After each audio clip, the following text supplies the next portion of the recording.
This video presents the highlights of our small ship cruise on the Intracoastal Waterways from Charleston, South Carolina to Amelia Island, Florida.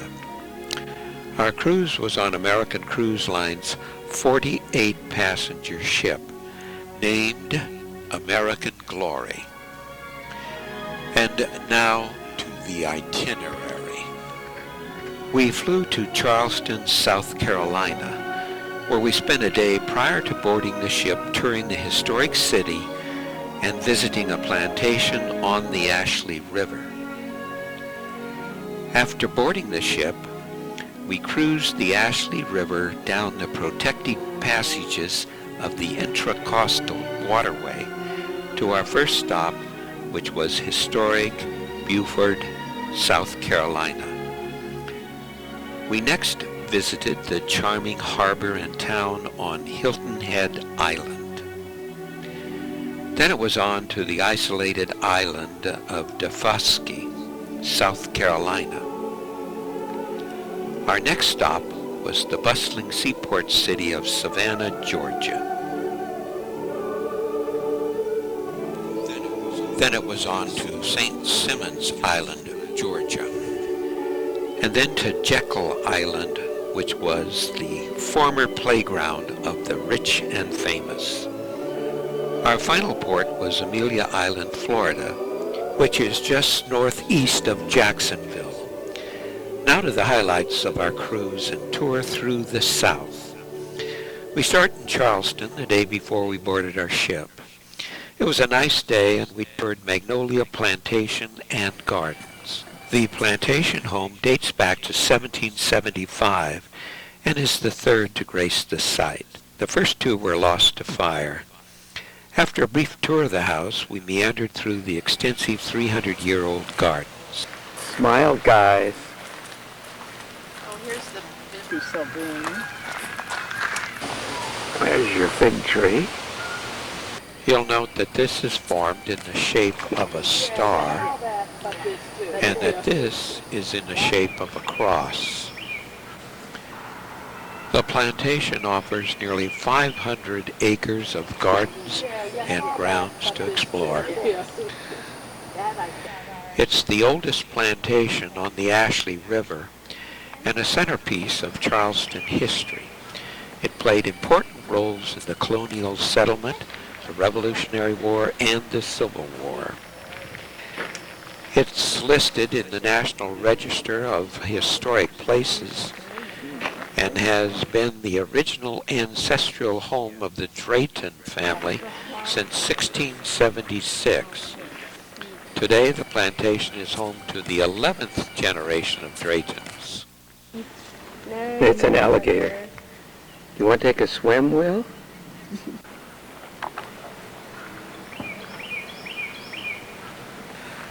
Just beyond this point was a white bridge with a camera focused on it that said, "Tell your friends back home as you cross this long white bridge, you can be seen live on the internet." Like you can walk on, but don't look like you're pooped. Oh.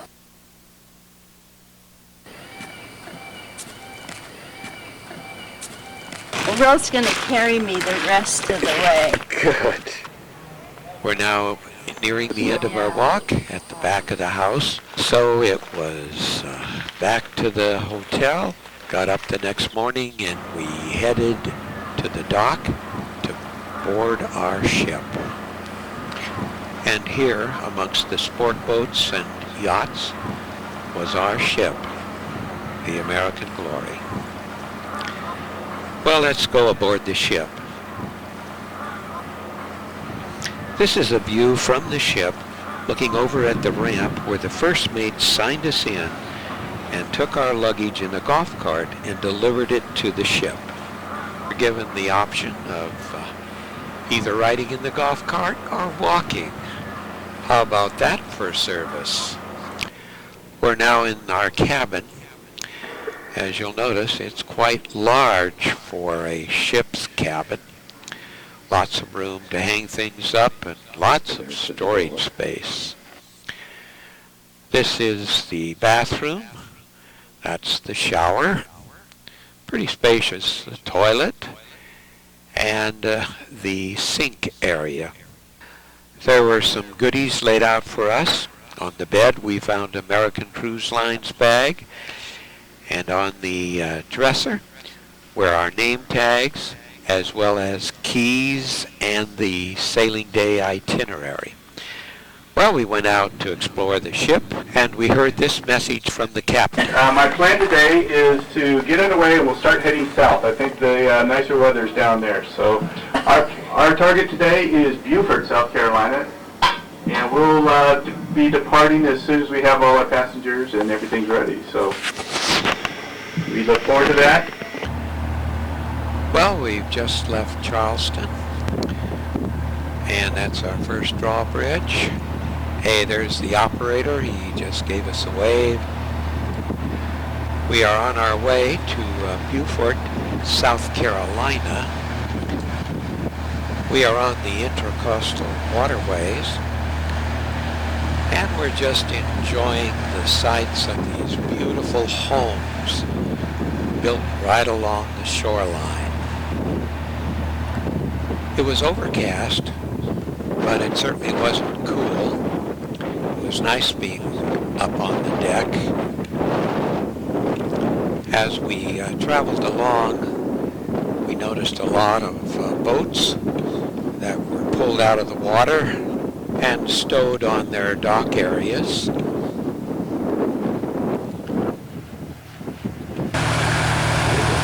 comes a beauty.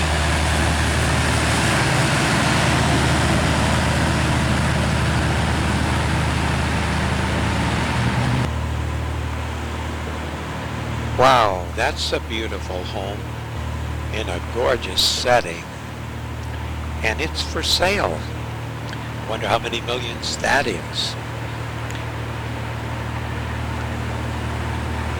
Say, I hear something ahead.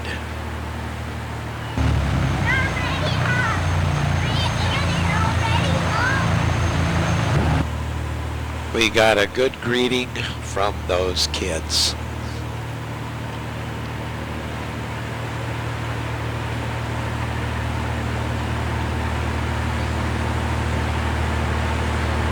As the sun goes down, we're just coming into Beaufort. Well, it was a beautiful evening out, so we took a walk around the deck. By the way, the music that you can hear in the background are from some pubs that were just opposite where we were docked.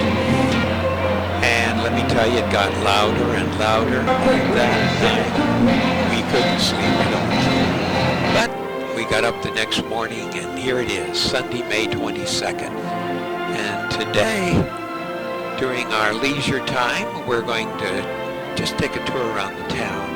And then we're going to enjoy a 40-minute horse and buggy tour of beautiful Beaufort. So let's go. On our way to the gangplank, we ran into the captain, and he gave us some good information. So, good morning. We're just going to talk about this trip. Right now, we're in Beaufort, South Carolina, and we're using the Intracoastal Waterway, and we'll go south down into Port Royal Sound. This will happen tomorrow, and on to Hilton Head Island. This is Harbor Town, where we'll stop. Get through there? Yeah. And in the afternoon, we move on to Defusky Island, which is right next door, just a few miles away. And then it's a short run to Savannah. We go up the Savannah River, and we'll be going right into downtown Savannah and spend the day there. Yes. Now, what you don't know is just south of Savannah, there's a drawbridge that is called Costin Bluff. It was damaged in an accident, and it can't open for us. So, on Wednesday, we're going to go out the Savannah River, out into the ocean, and shoot down here to St. Catherine Sound, and we'll come back in and rejoin the Intracoastal Waterway here. Okay. So we're gonna go around all this part here, and then our next stop would be Jekyll Island, just south of Brunswick. Now we're in Georgia, and then our last stop is down at Fernandina Beach on Amelia Island. which is in Florida. And that's our week. As you can see, we're out on the dock, and it is a gorgeous day. We're going to be taking a leisurely tour around the town. And from where our ship is, the town is only a short distance away. Beaufort dates back to the early 1500s when the Europeans made their first appearance with Spanish galleons. This building dates back to 1760, and its foundation has as a cement tabby, which is composed of lime, sand, and oyster shells. There are a number of structures in this area built of this material. The entire downtown Beaufort area is designated as a historic district. This is a home just at the end of the main street, and look at the spread of this limb. Amazing. I then went out on the bridge that we passed through last night to take another view of the area, and over there in the park, hey, there's Lois, Norma, and Will. They had a great spot to watch the bridge span pivot as boats would come to pass under it. Our ship had come through there, of course, the night before.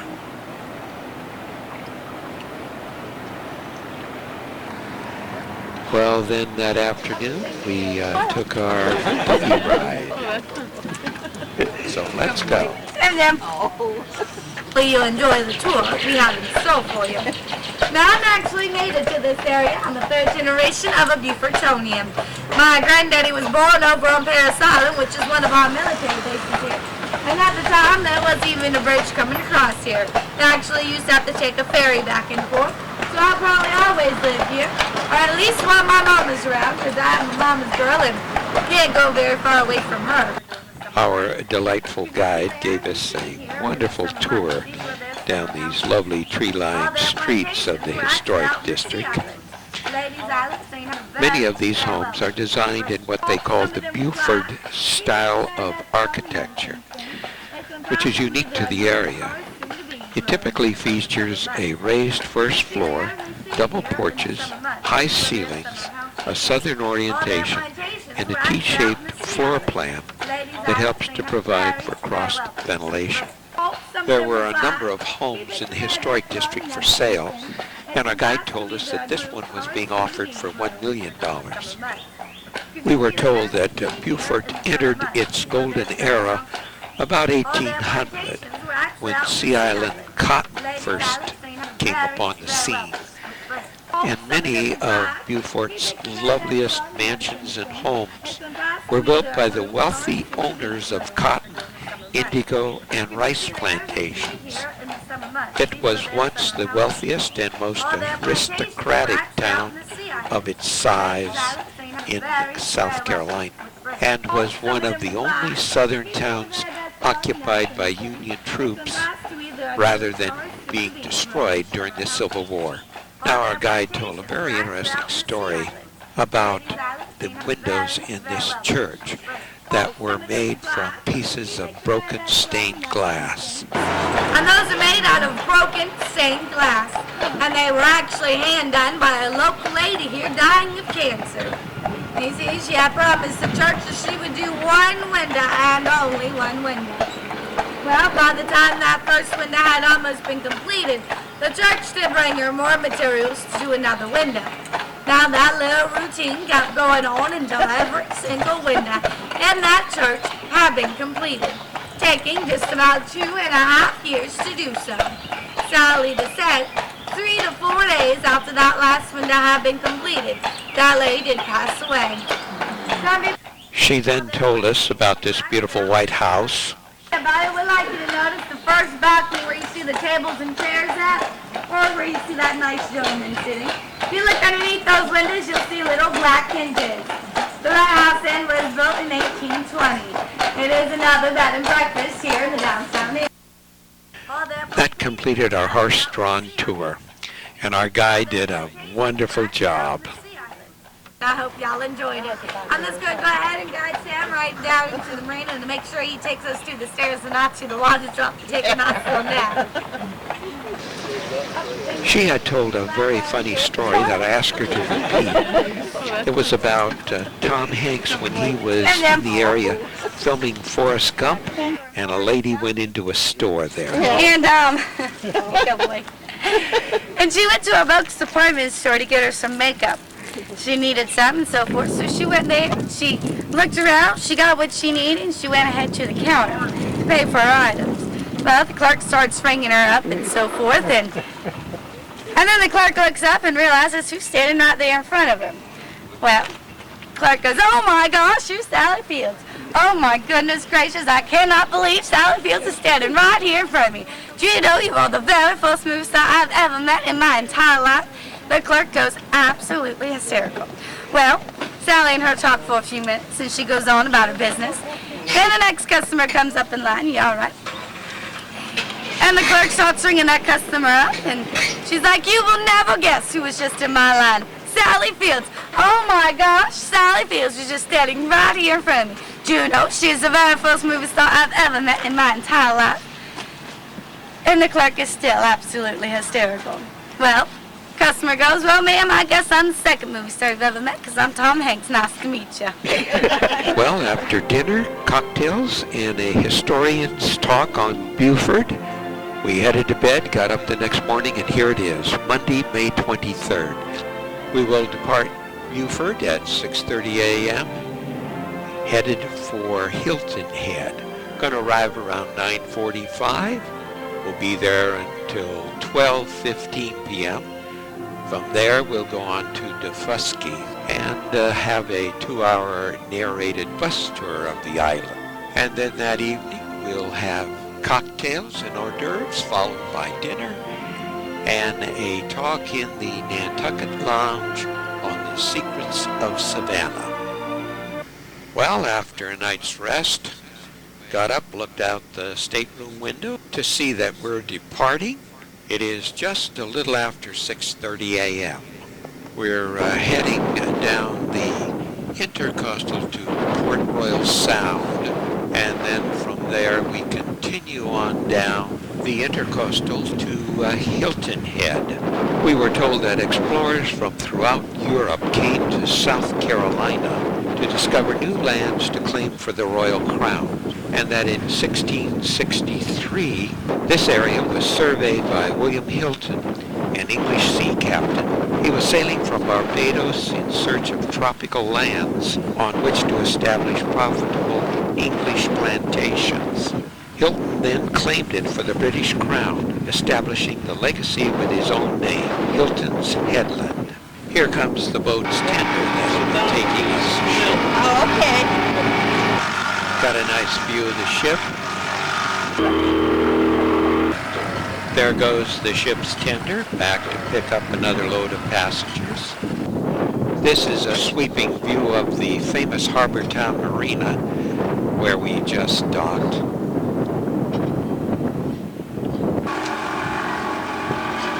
We then explored the quaint shops and boutiques in the charming Harbor Town village.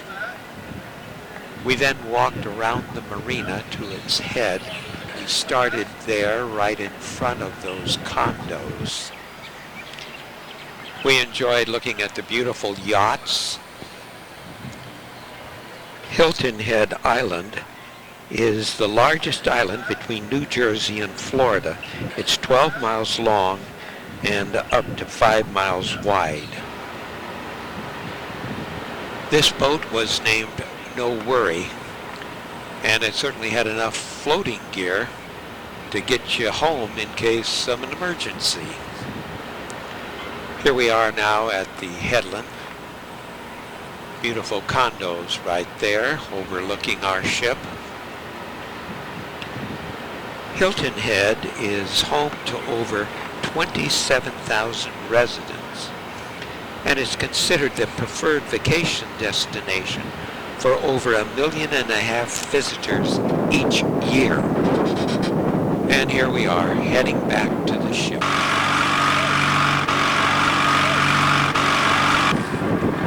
Whoa, it's a little rough here.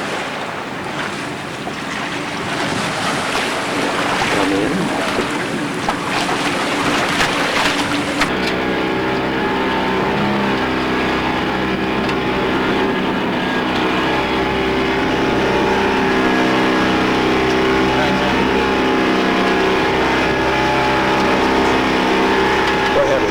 When all the passengers were aboard, we headed to Defusky Island, which is just a short distance from Hilton Head. As we docked, we noticed a lot of golf carts there on that barge, for a good reason. That's the way to get around, and there's a couple of golf courses on the island. Here we are, getting on a school bus for a tour of the island. All right, I'm going to give you a tour. I'm going to run up, we're going to go up to the store. I'm going to stop for a second up there and point a couple of things out, pick a couple of people up. They're going to get in the back ride with us, and then we're going to go on our excursion. It's going to last about 2 hours. I want to apologize up front and tell you that I'm ADD. As a matter of fact, I'm as ADD as anybody you'll ever see. But to stay on course, what I try to do is start with the earliest history I can think of and move forward. And then I will tell you about things as we go by them. For a good while, you're going to wonder where in the world we're going, because we're going to drive south and hunt north. Okay?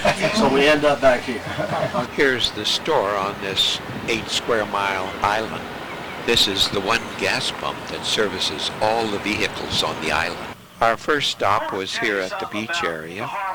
We really didn't see much going on in the island, and in fact it's been described as a place of sand roads, live oaks, and wild black water swamps, accessible only by boat with a scattered population of less than 100 people. That was from Pat Conroy's book, The Water is Wide, and it certainly summed up our feelings. We're now at the historic cemetery, which was one of the first white burial grounds on the island, and it has tombstones dating back to the 1700s and as recent as 1993. Our next stop was at the schoolhouse. This school was built for the black children on the bus. The school was built in 1933 by WPA labor and opened for classes in 1934. The first teachers were also black. They taught 108 children. Think about it, that's a bunch of kids. Right now there are 13 kids in school here. Our next stop was here at the Baptist church, where our guide told an interesting story about the black slaves who didn't like the English hymns. They signed those English hymns, and the African slaves would want to start stomping their feet and tapping their hands and making noise, and it just kind of broke up the deal, you know. So they said, well, what do we do here? You know, we've got these people that are embracing Jesus, they're accepting Jesus and all the stuff we want them to do, but they're making all these crazy noises and stuff, so what are we going to do? So they said, well, let's build a little place for them to do their own thing. So every major plantation had what they call a praise house. This is a picture of the one that's sat here. There's a replica of it right out there, but it's nothing but a little wooden building with a few benches in it. They kept them small because they didn't want the slaves congregating and trying to figure out how to overthrow. From there, we went back to the store, and that completed our tour. It was just a short walk past these little cottages to our ship.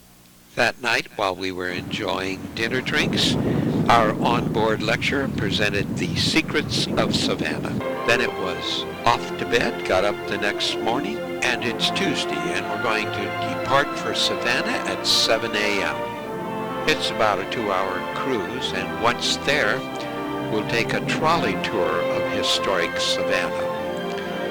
And then that evening, we will be entertained by David Duckworth and his piano. Now to our day. After breakfast, we went up on deck and the sun was shining brightly and very little wind. We really enjoyed the ever-changing landscape and looking at vessels such as this dredger hard at work. We're now tied up at the dock in Savannah.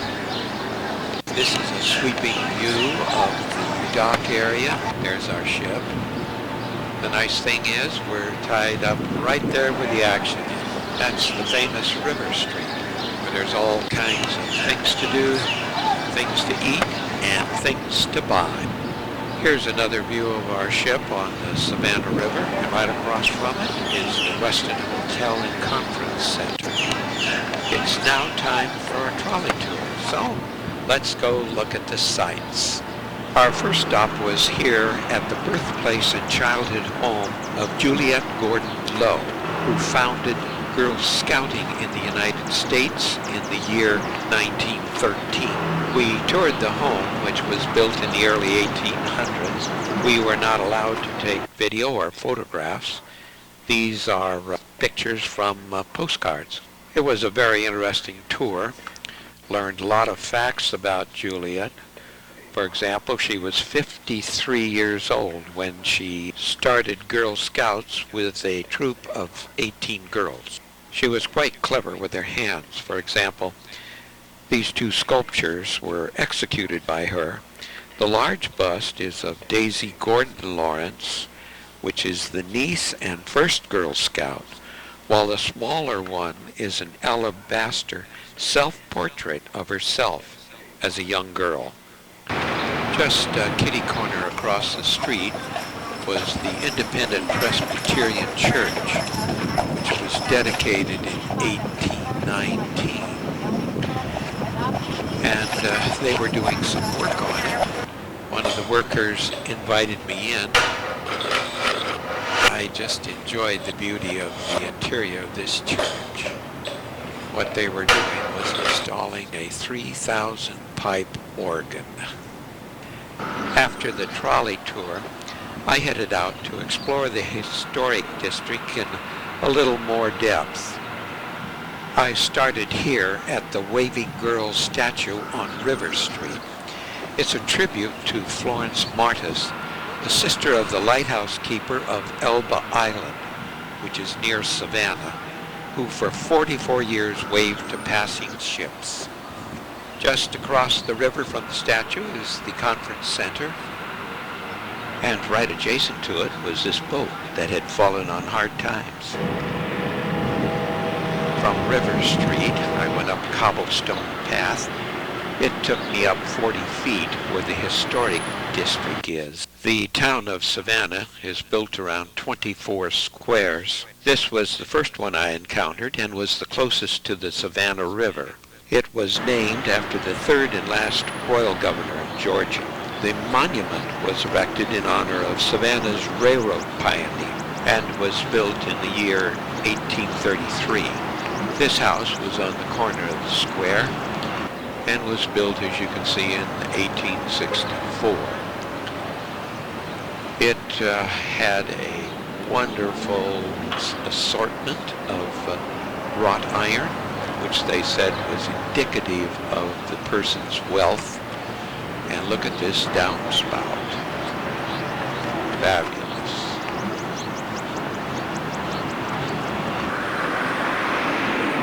This square is named after President James Madison. And the monument in the middle of the square is for Sergeant William Jasper, who, though mortally wounded, rescued the flag of his regiment in the assault on the British lines which surrounded the city in the year 1779. Savannah's historic district is one of the largest such areas in the United States, has thousands of architecturally significant buildings in a 2.2 square mile area. We're now at Pulaski Square. The monument is the final resting place of Count Pulaski, who was Washington's first cavalry commander and was mortally wounded in the siege of Savannah in 1779. Right across the street was the ancestral home of Johnny Mercer, and more recently was used in the filming of the bestseller Midnight in the Garden of Good and Evil.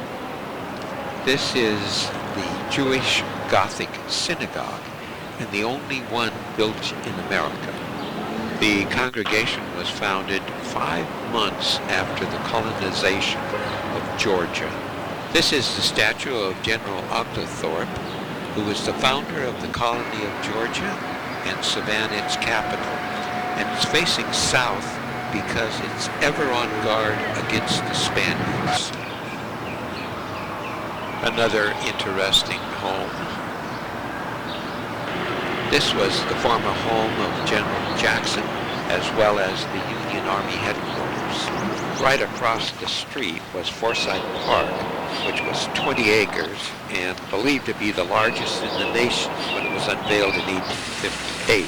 The design of the fountains taken from one exhibited at the Crystal Palace in 1851. From the park, I headed back towards the ship, stopping at this, the oldest Roman Catholic church in Georgia. The Cathedral of St. John the Baptist, which was built in 1873 and destroyed by fire 22 years later.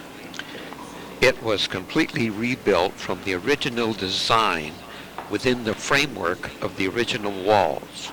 The high altar is made from Italian marble, and the Stations of the Cross are wood carvings from Munich, just exquisite. There were 20 stained glass windows designed and executed by glassmakers in Innsbruck, Austria, way back in the 1880s. Luckily, they were not installed until after the fire. My last stop was at a square which had a statue of John Wesley, the founder of the Methodist Church. He served as the religious leader of the Georgia colony way back in 1736. I'm now at Bay Street, looking down at River Street. There's our ship. The wall of the staircase down to River Street was made from stones used as ballast in the old sailing ships. I'll bet these old bricks have an interesting story to tell. There's our ship, and that's the ferry coming across the Savannah River from the conference center. It's time now to go up the lounge area, get a little relaxing in before the hors d'oeuvres and entertainment. Smile. On camera. Smile.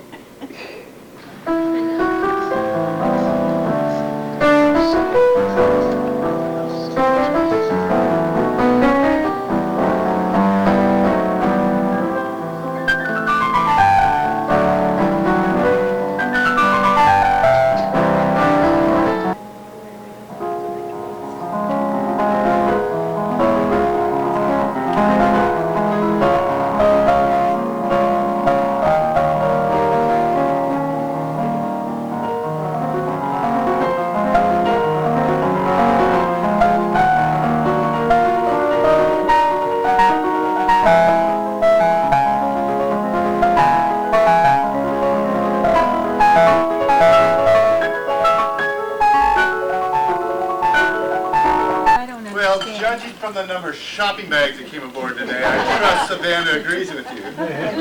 Yeah, are we going to stay or remain afloat? Well, listen, I just came down from Weather Central, and let there be no confusion. We're underway tomorrow. We're going to leave early at 4 a.m. Lord, who gets up that early? Oh, I do. I'm happy to hear that. And the trip down the river is about 2 hours, so we'll get out just outside in the approaches about 6 a.m. And there's a cold front going to pass through tonight. The wind's going to shift to the north. That sounds bad, but that's good because we're going south. So the wind, the seas are going to be behind us. I expect the waves are going to be about 2 feet, and the boat will move, but I don't think it's going to be disagreeable. Well, you're doing it early, so we'll sleep through, is that it? And if you don't like what's going on at 6 a.m., just stay in bed till 9, and we'll make sure you get fed whenever you get up. So, Captain, Keep the bar open. tell us there's no water skiing tomorrow morning. Yes. And after all that's over with, we'll be pulling back into St. Catherine Sound about 9:15. Everything will settle out by 9:30. It's over. But no matter what, you can be sure this will be my favorite day of the week. I love going out. I'm glad to take you along. A few of us then took a tour of the engine room. There he is. Yeah, all right. Yeah, it's noisy.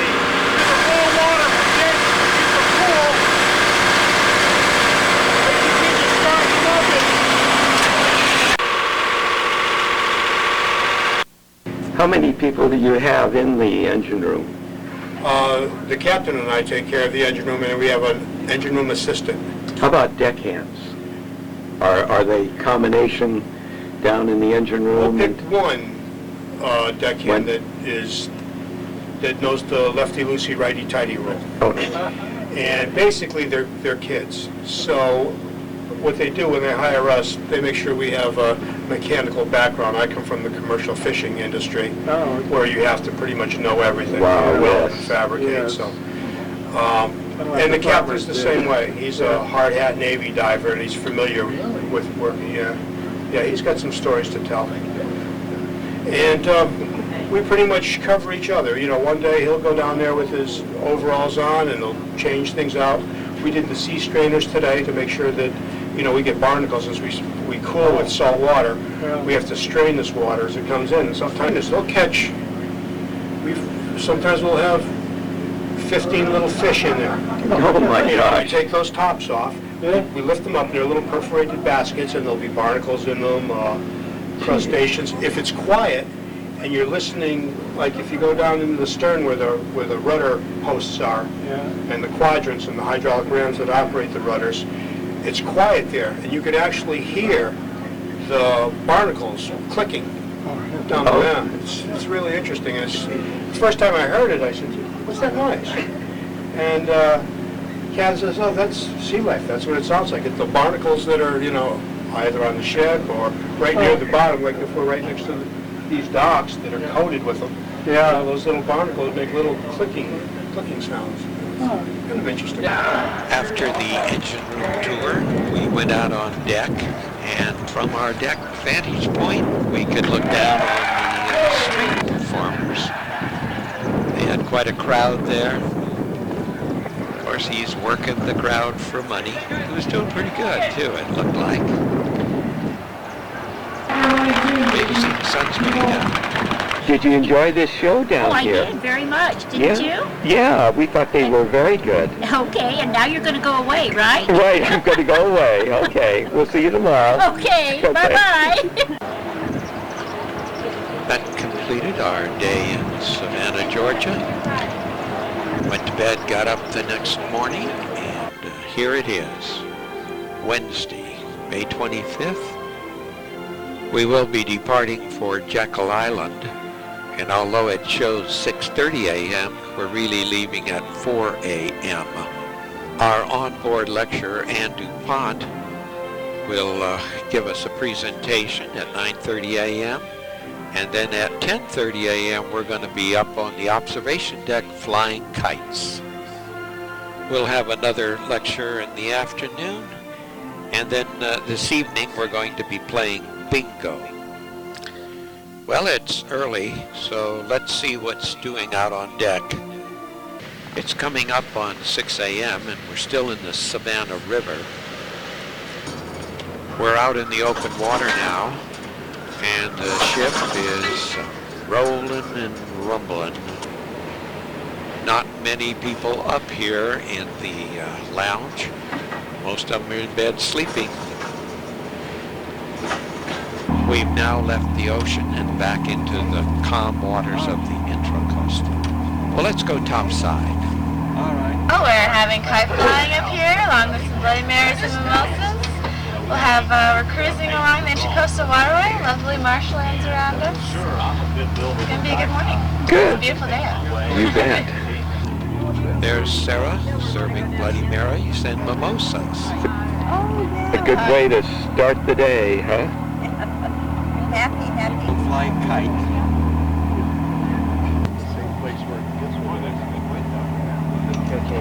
What a beautiful day for kite flying.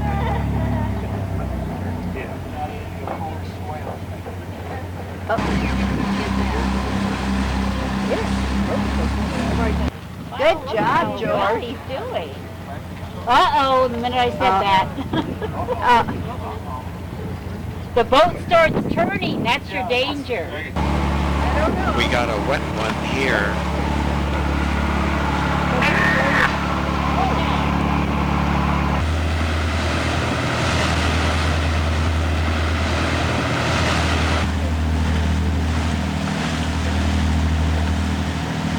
Here's our champion kite flyer.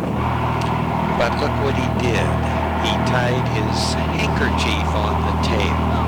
A clever modification. There wasn't much along the shoreline, and every so often you'd come across a house. You wondered how the people got there other than by boat. And when you think of power, etc., what a life. So are you enjoying yourself out here? Very much so. Very much. Yeah. And you've flown a kite this morning. Yes, I did. I flew a kite. And you flew a kite, yeah. Not me, I'm just doing a little reading. Yeah, right. And eating. But the nice libations they had here were really good, weren't they? They're excellent. Good, okay. Enjoying it immensely. We'll see you at the next meal time. Oh, yeah. We never Which miss is like it. in 20 minutes. Yeah, right.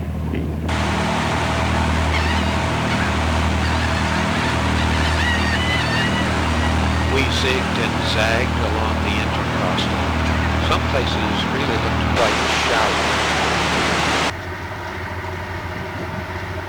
Very narrow here, and you can see what's happening. Got a sailboat in front of us. We're going to be passing him. Going into Jekyll Isle. Should be there in the next 45 minutes, maybe sooner. Going through a very narrow canal here where it's about half a dozen boats here going one way or another. Most interesting was the tugboat taking that about 32-foot sloop up against the tide and on out to maybe Hilton Head. And the most impressive thing about that was the speed that tugboat captain was able to maintain. I bet he was doing a good 15 knots while that thing was under tow. So it was very interesting. We're having a beautiful day here. About 72 degrees, light breeze off the bow, and enjoying a great time here on our way to Jekyll Island. It's now about 30 minutes later, and we're just passing the first marina there at Jekyll Island. We were not going to be docking there. We're going to be docking here. And boy, was it a tight space for our captain to get into. Very little room on the bow and the stern of the ship.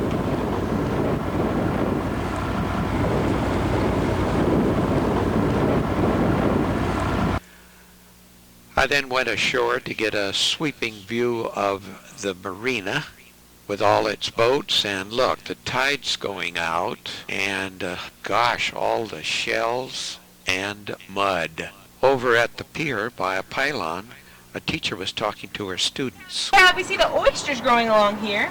Right around on this side, you can see some mussels. You can see some little tiny mussels growing in here. You see those? Those are small. Now those are all sessile things. They're all stuck, so if we pull them off, they can't reattach themselves, so we're not going to do that. We then took a walk into what we thought was the city, but we didn't get very far. It's really quite a desolate place. And then we came to this sign for manatees. And this is what they look like, and my goodness gracious, we saw one. Oh my gosh. And you said his head came up? Yeah, it's sort of just about under the edge here. You know, I think if you got down in the water and kind of tickled him a little. They're supposed to be very friendly. The way it's floating, it almost seems like it's dead. Looks me. Look at it roll over. A few minutes later, we could see its head, and the students and teachers ran to see it. Oh, here's his head. You can see his... Oh, you can see his head right there. You see his nose Yeah. coming up? Yeah, there. Oh, wow, that's cool. Then it was back to the ship for the cocktail hour. We knew the captain would tell us about this morning's rough seas. Well, I want to commend you all. You took it like troopers. Yeah, we didn't get out of bed. Well, I did roll out once. A lot of you took my advice. I'm pleased that there wasn't a lot of people walking around at 6 or 7 o'clock. You may have noticed coming in this last stretch here is called Jekyll Creek. It's one of the shallowest spots on the Intercoastal Waterway. Oh, yeah. And we hit it just about an hour before low tide. We just barely got through. In fact, they were towing a sailboat off the mud just before we came through. We saw that. Oh, yeah. So we weren't exactly aground, but we call it rototilling. We were kind of scraping our bumper as we were coming down the channel. Is that right? And what would happen if we couldn't make it is we'd still be out there until about 8 o'clock tonight. We'd still have cocktail hour and everything. Yeah, go for a little walk. But we'd just wait for the tide to come in, then we'd float off, finish. So you have stern thrusters also? No, I use, have 2 propellers and rudders in the back and a bow thruster in front. And that's still got the stern over against the dock? Yep. Wow. So listen to me blather on. Here comes the dinner. Hey, good job. Good job, he's right. Hearing the dinner bell, we all headed down to the dining room for dinner, after which we played bingo, and then we went to bed, got up the next morning, and here it is Thursday, May 26th. We're going to start the day by a 2-hour guided tram tour of Jekyll Island, and then this afternoon we're going to take another tour. It'll be over at St. Simons Island. Then this evening, with our after-dinner drinks, we will have a presentation on the native birds of the South.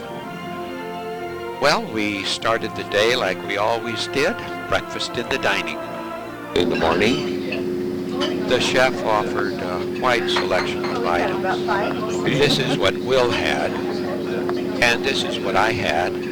I didn't want to clog my arteries. If they aren't clogged by now, I don't think you have to worry. Yeah, right. That's 2 So things. good morning over there. Good morning. How are you? Good. Y'all ready for a big day? Yes, very big day. And how about you? You ready? I am ready. Then we left the ship for our morning tour. Staff, we wish to welcome all of you to our beautiful Jekyll Island. She is Georgia's jewel, and you're about to see a few reasons why. The island is 7.5 miles long and 1.5 miles wide. We're going to be taking you through the Gilded Era. We'll bring you up to date through the colonial time. Okay, Ryan, look at that, huh? The goodies. Well, we switched trams at the museum, and our new driver took over. He started by pointing out the age of this oak tree. Is over 400 years old and still going very strong. Our first stop was here at the William Rockefeller home, which he purchased in 1904 from a wealthy inventor, Gordon McKay. It's a 25-room structure, and it now houses exhibits for the Jekyll Island Museum. In front of the Rockefeller home was this telephone with the inscription noting that the first transcontinental telephone call was placed in 1915 between Washington, New York, San Francisco, and Jekyll Island. The island was purchased in 1886 by some of the wealthiest men in America as a hunting resort. The club members built a 60-room clubhouse in 1887. They included J.P. Morgan, Pulitzer, Marshall Field, Everett Macy, and Cornelius Vanderbilt. We were told that the owners would usually spend a couple of winter months at Jekyll Island, arriving by yacht from New York, and they built what they called cottages. Our guide told us with the onset of the Great Depression, the Jekyll Island club members became disenchanted with the island, and they began traveling to European spas and elsewhere for their entertainment. After the 1942 season, the U.S. government asked the members not to use the island for the duration of World War II due to concerns for the security of the powerful owner. They never went back, and the island was sold to the state of Georgia in 1947. As we traveled along, our guide gave us some interesting information about the oak tree. The tree on our left is, of course, a live oak tree. If you look at the branch on the left, you see that brown, curly stuff? Looks all dried up? Yeah. Well, look more to your right, you'll see the pretty green fern. They're the same thing. That's called resurrection fern. When it's dry, it gets all down and looks dead, and then when it's hit with water, this was hit with a sprinkler system, it resurrects itself and turns beautiful green. We then stopped at Faith Chapel, which is a non-denominational church built in 1904. Its design mixes Gothic and early colonial styles. This is inside, facing the altar. We could not take photographs. These are pictures from postcards. The beautiful stained glass window behind the altar was created by Midland Armstrong, who had once worked with Tiffany. And the rays of the morning sun illuminate the scene, which is entitled Adoration of the Christ Child. The window in the front of the church was created by Louis Comfort Tiffany, and the subject is believed to be either David set singers before the Lord, or when the Lord saved Israel out of the hands of the Egyptians. The window was personally installed and signed by Louis Comfort Tiffany. That completed our tour of Jekyll Island. Then it was back to the ship for lunch, and then off to a tour of St. Simons Island. This was the bridge that we crossed to get over to the island, a very unique structure. Our first stop was at Christ Church, which is the second oldest Episcopal church in Georgia and the third oldest in the nation. Our guide told us some interesting history about the church. Christ Church was built and consecrated in 1820. Of course, life was good here for many years, but then the Civil War came along in the 1860s. And the federal troops came onto St. Simon's Island. The island was completely evacuated. They set up their headquarters down on the King Plantation at the very, very south end of the island. And they did a tremendous amount of damage here to the area, especially to Christ Church. They burned the pews to keep themselves warm. They used the tables and the altars as a butcher block to slaughter animals. Literally left this little church tilting on its foundation. Now, the thing that brought this area back to its feet after the devastation of the Civil War was the timber industry. After that most enlightening talk by our guide, we just moseyed around the church, enjoying the magnificent stained glass windows. By the way, in the 1740s, Charles Wesley served as the first Protestant minister of this church. We then went out back for a walk through the cemetery. There's a wonderful story that Henry Lord Page King fought in the Civil War. And it was the custom that when the young men from the plantations went off to fight in the war, they were accompanied by a slave or a servant, as was the case of Henry Lord Page King. He was accompanied by a slave by the name of Neptune Small. Unfortunately, Henry Lord Page King was killed in the Battle of Fredericksburg. And the slave, Neptune Small, went behind enemy lines, retrieved the young man's body, and brought it all the way from Fredericksburg, Virginia, back to St. Simon's Island so that it could be buried here at Christ Church. Neptune became a legend in his own time. The family was so indebted to him that they gave him land here on the island, and I'll show you a little later development that his great-grandson did, and also the park down in the village, where we'll be just a little bit later, is named Neptune Small Park. But this is the plot of the King family. Our This guide is the told us site of many that more place. stories of the early settlers, and then from there we went to St. Simon's Lighthouse, which was first built in 1810. The original structure, however, was destroyed in 1861 as the Confederate Army retreated from the Union invaders. This lighthouse was built in 1872, and in 1950 the last keeper retired. But the beacon is still operated by the Coast Guard, and this is one of the nation's oldest continuously working lighthouses. The tower is 104 feet tall, and there are 129 steps to the top. The beacon beams out 20 miles to sea, and the big ships coming into the port in Brunswick rely on us. Thank you much. I then went up the 129 steps to the observation platform, and here I am at the top, overlooking Pier Village and Neptune Park. This is the view towards Florida, which is about 18 miles away. This is a view of the lighthouse from the park. This shows the observation deck that I just videoed from, and directly above it, up at the prism area, was a gentleman working on the mechanism, and he gave me a good rundown on the lighthouse. This isn't as big as other lighthouses to the north and south because we're the farthest away from the Gulf Stream. This is not used for offshore navigation and going up and down the coast. This is a landfall light. So in the old days, this was a mighty dark place around here except for this, so the skipper could get out on the bar and see North Cumberland and South Sapelo and this and get a real good position for the morning.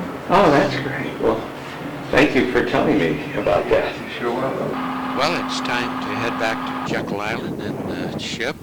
You can see the tide's out again. It's time now to go on up to the sun deck, have some hors d'oeuvres. Say, there's Fran. Let's ask her about her day. I love the oak trees, the beautiful churches, the stained glass windows. I just thought it was an exceptional day. Fran, it's cocktail time.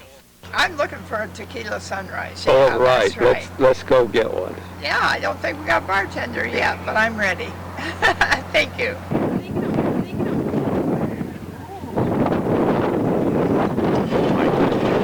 Sitting in the sun, enjoying the cocktails and hors d'oeuvres, was our guest lecturer, Ann DuPont's husband, who had some clever T-shirts. My name's Larry DuPont. My wife and I live in San Marcos, Texas. And my hobby is thinking of things to put on T-shirts. 50 shirts. I beat anorexia, the ageless wonder. Have a blast while you last. Party animal, antique model, and many, many more. After the cocktail hour, it was dinner, then up to the Nantucket Lounge for a talk on the wildlife in the area, which included a discussion of the manatee that we had seen earlier alongside the dock. Then it was off to bed, got up the next morning, and here it is, Friday, May 27th. Today we'll be leaving Jekyll Island and headed for Fernando Beach, Florida. During the morning, we will be going to the Nantucket Lounge and having fondue as we listen to Ann DuPont's lecture. Then this afternoon, after lunch, we will depart for a 2-hour walking tour of Fernando Beach. In the evening, it'll be cocktails, farewell dinner, and then a tour of the bridge. We're now on our way to Fernando Beach. It's now approaching 10 a.m., so we'll head to the Nantucket Lounge, have some fondue, and listen to Ann DuPont's lecture on Pirates of the Southeast Seacoast. Then it's out on deck, and the captain had told us that we would be coming upon a submarine base. Well, we're on the Intercoastal Waterway going south, and we just passed Kings Bay Trident Refit Facility. It's right back here. And what we saw there were a couple submarines, foreign flag submarines. One is the HMS Trafalgar, it was British. And also to escort us through is naval security, which they watch all the traffic on the Intercoastal Waterway and make sure that everybody proceeds with dispatch through the security zone. There's the patrol boat and the first of two submarines. They're protected by the orange buoys and the patrol boat. We're now coming into Fernandina Beach, which is on Amelia Island, Florida. Those are shrimp boats tied up to the dock. We're going to be docked just aft of this ship, which is a floating casino. It made day trips into the international waters. Well, it's time to go on our 2-hour tour. Hi, George. Hi, Norma. How you guys Hi, doing? Will. Hi, Lois. So you're going off on a walking tour? Yes, we're going on a tour. Where are we? Okay. We're in Jacksonville, Amelia Island. Amelia Island. Yeah. Right. Yep. Good. Have you enjoyed yourself? We've had a great Oh, time. absolutely, absolutely. Have you gained any weight? I hope not. We That, biked all day yesterday around the island, so maybe that'll wear it off. yeah, you were the bicyclist. Yeah, right. But Nope. we get a little bit of walking today, so that should be pretty nice. Good. Okay. Well, we'll see you on the video. Thank good. you. Okay. Bye-bye. God, you're great. We love you. We're gonna walk straight up Center Street. Ladies, put your blinders on. The stores will be open when I finish with my tour, and you can shop your way back down to the boat. We'll go up Center Street. I want you to take note of a couple of things as we're making our way to the church. This is a Victorian seaport. That's what Fernandina names itself. And the use of color is very important. These old buildings that were post-Civil War, during Reconstruction, it's where most of them were constructed. They have beautiful display windows, something that is hard to find these days. And the use of color is to draw your attention to the detail in the architecture, the brickwork, and the way the bricks are turned, and the etching and some of the stucco work. So as we're walking through, we'll make a few stops along the way real briefly, but look up and look at the buildings and marvel at some of the detail. And we'll talk more when we get to the church. This shows the harbor and marina where our ship was docked. Our tour started right here at the foot of Center Street, which is the main street of the town and the start of the historic district. We sauntered up the street, our guide giving us a good description of many of the buildings, and we came to this residence, which is now a B&B. It dates back to 1861. We then went into St. Peter's Episcopal Church, which dates back to 1884. It was here in the quiet of the church that our guide gave us a good presentation on not only the church, but the area in general. Our demographics are within the Fernandina Beach city limits, again, the northern one-third of the island. The population is about 14,000. When you include the entire island, that goes to 45,000, which includes Fernandina Beach.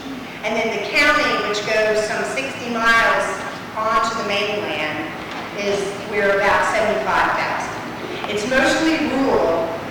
One point that our guide made was that Amelia Island is the only U.S. location to have been under 8 different flags. I found that to be very interesting, and in researching the subject, I found that the first flag was flown by the French when they took the island over in 1562. This was followed by the Spanish when they overthrew the French. Then it was the English that took control. Then the British ceded the land back to Spain. This was followed by the Patriots of Amelia Island, who overthrew the Spanish. The Spanish, in retaliation, put so much force on the American Patriots that they left Amelia Island a year later. Then in June of 1817, a British Army veteran General McGregor, with financial backing from some Americans, launched another bloodless invasion against the Spanish and raised his own family flag with St. George's green cross on a white field. 4 months later, McGregor departed the island, hearing that the Spanish were readying an attack on Fernandina. Just a few months later, a Frenchman who displayed a dislike for the Spanish by plundering their ships in the Gulf of Mexico, sailed with his armada of 3 ships into Fernandina harbor, and 3 days later hoisted the red-bordered blue and white checkered flag of the Mexican revolutionaries, and he declared himself the ruler of the island. It, however, only lasted a few months, because 5 American ships sailed into Fernandina and disembarked 200 troops to reclaim the island in trust for Spain. Although the island still legally belonged to Spain, the Americans occupied the island. After the Louisiana Purchase from France, America set out to acquire Florida from Spain. This happened in 1861, just a couple of days before Florida seceded from the Union, and a Confederate flag was raised. Then the next year, the Union forces took over, and the Confederate flag was replaced by the Stars and Stripes, which has remained the island's flag ever since. Now back to our tour of the Episcopal Church. Our guide, after her lecture, gave us time just to wander around and enjoy the beautiful stained glass windows. While you're doing that, there's a few extra facts that I thought you'd like to know. First, the island size is 13.5 miles long, and the width varies from 1/4 mile to 2 miles. And its name was bestowed by Oglethorpe in honor of Princess Amelia, the daughter of George II. This magnificent rose window was at the opposite end of the sanctuary. We then continued our walk through the historic district, enjoying the old homes. This one was built in the mid-1800s. The family lived in it for 100 years, and now it's a premier B&B. This one is the Bailey House. It's listed in the historic places. It's a Queen Anne style home and was built in 1895 for a cost of $10,000. This home was built of tabby. That's that mixture of sand, oyster shells, water, and lime. Our guide said that was a great building material for the area. Which is one of the reasons why these buildings are still standing today. You know, termites are vicious little creatures here in the South.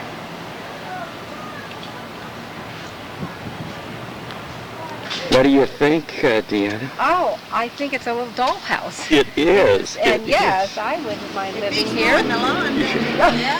There's hours spent here, though. Hours in, in her yard. I wouldn't be doing that. I went back to this house the next morning, and I talked to the lady who owned it, and she said she just loved holidays and loved gardening, and this is what the house looked like last Easter. That was the last house on our historic tour. I want to thank you for spending your afternoon with me. I hope you've enjoyed the tour. We really have, yeah. Does anybody have any questions about what we've talked about? We only have 2 taxi cab companies that operate on Amelia Island. Benjamin's, which is slow as molasses, and Daniel, which is a little bit faster, but not much. And that's it. Very easy to find your way back to the ship. They laid out our town in such a way that its front and center was down there at the dock. You were on the front street, which is also First Street, and this is center right here. 2nd, 3rd, 4th, 5th, 6th, 7th, 8th. Well, it was a short walk back to the ship, and we couldn't believe what we saw. The tide had gone out, and many of the boats were just sitting in the mud. I was told this happens quite often. Well, it's time for cocktails. Did you put the bitters in? Yeah. Geez. Ryan, you're going to have them under the table. And look at our mixer there, huh? And so do I. Are you enjoying your cruise? Yes, we really had a nice cruise. And are you looking forward to seeing the dog when you get home? I'm really anxious to see the dog. Yeah. Good. I wish that she could travel with me. And I'm looking forward to going home, and I'm going to have relatives there, so I'm really looking forward to seeing my relatives. So, but I've really enjoyed the cruise, and all things have to come to an end, however. She's really anxious to see my dog also. Yep, right on. Okay, well, we'll see you on the All right, big we'll see you screen. on the next American cruise somewhere. We don't know where the next trip will take us. Right. You never can tell. But if you guys come to South Dakota, we'll treat you to something. I don't know what it will be. Okay, well, Homemade ice cream or something like that. the next time you see us, it'll be for food again, right? Yeah, right. Always. Maybe fondue. You're right, An fondue. ice cream sundae late at night. Now you're talking. By the end of the cocktail hour, the tide had come in. And now it's time to go to the farewell dinner. There they are. This is the Last Supper, huh? The Last Supper. Wait, there's only 6 of us. We need 6 more. Norma, you're eating. Oh. I got you. Okay, well. Real flowers with artificial flowers. Well, while we were eating our dessert, the sun was setting and it was gorgeous. We then went to the tour of the bridge, which that night was given by the first officer, not the captain. It was pretty dark, so I took the liberty of lightening the video, which makes it a little grainy. That's what you see. We have different functions. We have the tide laid over it now because we're planning our trip for tomorrow, and in order to get to some shallow areas, we need to have high tide. Mud River is one of them, getting into Jekyll Harbor. When we came in the other day, we actually had less than a foot of water underneath us. So when you think about how big this is and what we do, to have like this much water underneath us. Is the bottom flat of the ship? The bottom is relatively flat. It's what you call a hard chine boat, so the sides go down like this, and they don't go round. They just go like this, and then to a very shallow V. Okay. Then it was up to the Nantucket Lounge for after-dinner liqueurs, popcorn, and what I really liked was the sundaes. One of our waiters said he was going to go dancing. You're dancing? Yes. We're headed dancing. Break dancing. Really? Camera, What was yes. the time again? I'm sorry? What was the time again? Well, it's at 10 o'clock at the Palace. Is what time I get done here, and then I'm going to go up there for an hour before I have to come back. Wow. So I'm going to go up What, there. the palace? Is that far? No, it's just a hop, skip, and a jump away. You'll see it right when you walk up that way. Good. Now, I if wanna I had see some you. music, see, I could... Yeah, we want to see. Wow. Whoa. Like a contest or something? No, it's just how I dance. No, but I mean. No, I just You're not on stage. I just go up there on the dance floor and cut loose and release some stress. And that's my passion. Well, you it's need my to heart and release soul. stress. I is can dance. Good for you. I got you doing your thing. So if you know somebody famous, you send that to them and tell them I'm ready to be on TV. All right. Well, that completed the day's activities. We went to bed, got up the next morning, and here it is, Saturday, May 28th. We're going to be disembarking the ship today. We put our bags out, and the crew not only took them ashore, but they delivered them to our hotel, which was right across the street from where the buses would be taking those who were returning home from the ship. Sure enough, when we walked over to the Hampton Inn and Suites, our bags were there. We stayed 2 nights, Saturday and Sunday. We had a rental car. We explored the area and even went down to Daytona Beach. It's now Monday morning, May 30th, and today we'll be departing Amelia Island by ferry, and we'll be traveling approximately 250 miles from Amelia Island north to Macon, Georgia. Our niece Jan Littlefield had graciously laid out a scenic route for us so that we could reach Macon late in the afternoon, which we did, and we stayed here at the 1842 Inn. It is located in the Historic District and is listed on the National Register of Historic Places.